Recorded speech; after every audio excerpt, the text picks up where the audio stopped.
Imagine, like, stretching your own body across a raging river. Feeling the bark of two trees digging into your hands and feet, basically turning yourself into a living bridge. Yeah, that sounds incredibly intense. Right. And, it might cost you your life, but you do it anyway, just to save your friends. And the crazy thing is, that isn't the climax of some modern superhero movie. No, it's actually a thousands of years old story. Exactly. The story of the Buddha. So today we are taking a deep dive into the ancient, captivating narratives known as the Jataka Tales. This is basically your primer for the upcoming Jataka Tales video series, which RTV Global Network is bringing to you. Yeah, and to really understand what makes these stories so enduring, you have to look at their core premise.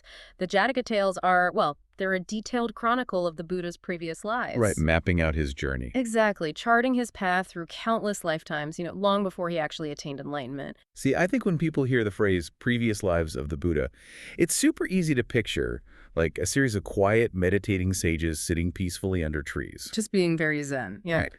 But the forms the hero takes here are completely unexpected. I mean, you have him appearing as a majestic human king, sure, Yeah. but also as this mystical nine-colored deer, or like I said, that courageous monkey making the bridge. Yeah, the animal forms are super prominent. So why the animal forms? Like, what is the actual purpose of going through all these seemingly random lives? Well, it really comes down to the mechanics of spiritual progression in Buddhist philosophy. Enlightenment isn't just something achieved in a single lifetime. It takes a A while. very long while. It requires a deep universal empathy. So the hero has to experience existence from, every possible vantage point. Oh, so like the vulnerability of an animal versus the heavy responsibility of a king. Exactly that. Each lifetime basically functions as a specific targeted lesson.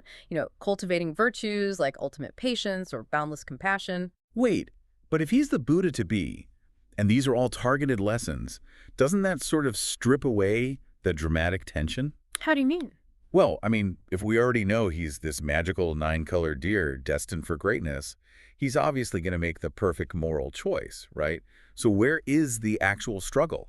Well, the struggle comes from the fact that the hero in these tales is fundamentally still in training. He isn't perfect yet. Okay, that makes sense. And more importantly, the world around him is deeply flawed.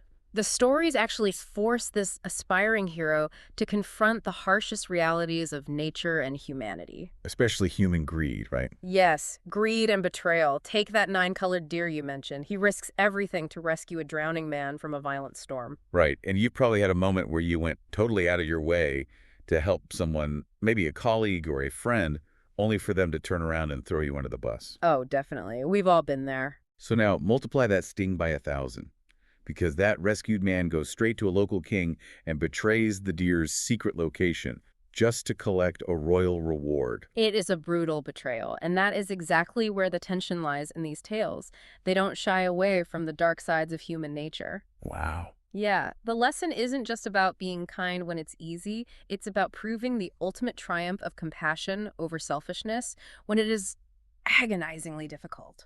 When you have been actively wronged. Those are incredibly heavy moral tests, Yeah. which makes me wonder, how did oral stories about a betrayed deer or a self-sacrificing monkey survive millennia with enough momentum to become a modern video series today? Well, because they were basically the visual blockbusters of the ancient world. Blockbuster. Oh, yeah. Long before television or cinema even existed, these narratives were engineered for mass immersion. Like, if you walked into certain ancient cave complexes thousands of years ago, you wouldn't just see a small painting. Right, it wasn't just a tiny framed picture. No, you would be surrounded by vast, echoing rock walls completely covered in intricate murals depicting these exact scenes. So standing in one of those caves was essentially the ancient equivalent of walking into an IMAX theater. Pretty much. You're just totally enveloped in the drama of the Monkey King or the glowing nine-colored deer carved deep into these grand stone monuments. Precisely.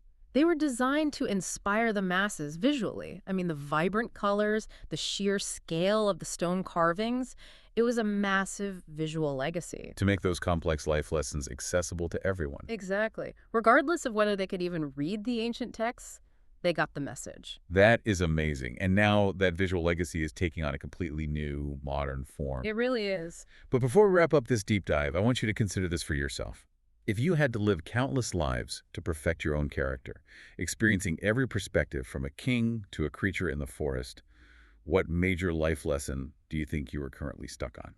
Oh man, that is definitely a humbling thought to carry with you. Right. Well, don't miss the chance to see these timeless adventures come alive. Keep watching the upcoming Jataka Tales series, brought to you by RTV Global Network.